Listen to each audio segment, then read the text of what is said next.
salaamaaleykum nuyu naa leen yéen ñëpp maa ngi tudd Antolo maa ngi liggéey Happy Afrique tey nag dañoo ñëwoon pour présenter leen serviette hygiénique Happy Afrique yi spécialement prothèse slip ak prothèse string yi tey serviette hygiénique Happy Afrique yi nii mën nañ ko utiliser lu ëpp ñetti at dañ koy fóot amul produit chimique amul dara coton 100% bio la doo am irritation doo am infection dara doo ko am daal soo koy utiliser parce que c'est 100% bio c'est doux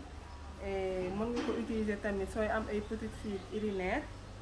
pour commencement règle xam nga suñu deret du bari noonu mën nga ko utiliser sooy waaj a pare say règle aussi mën nga ko utiliser ak pour bañ daal même sooy julli sax mën nga ko utiliser parce que parfois ñun suñuy julli bëgguñu suñu slip di tooy xam nga loolu c'est pas hygiénique ñu bari nag dañ koy jël danga koy def sa slip rek après sooy julli rek danga koy changer doo ci am benn problème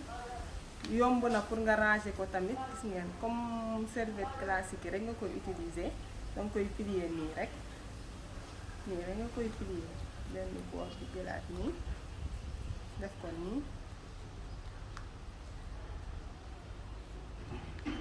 xam nga nii mën nga ko ranger fu la ne c'est discret kenn du comprendre lii képp ko waxul ne serviette la mënu ko xam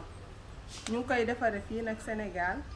dans la région de Thiès fii nii Ngaparou ay sénégalais ñoo ko fiy defar waaw serviette yu baax la daal comme ni ngay def serviette bële rek moom nga koy monter ci slip bi yomb na utiliser trop nii rek ngay def ci biir slip bi après nga tapp pression yi nii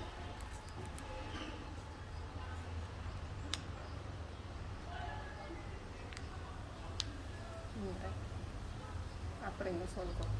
ba pare du feeñ c'est discret du feeñ xam nga lii nii soo ko solee c'est discret du feeñ beneen bi nag mooy prothèse string boobu xam nga war nen ko pour jigéen ñi nga xam ne ay string la ñuy sol tamit mun nañ ko sol mun nañ ko def boobu tamit da ngay jël slip bi nii moom tamit 100% coton la yomb na utiliser c'est très efficace danga koy képp nii rek tamit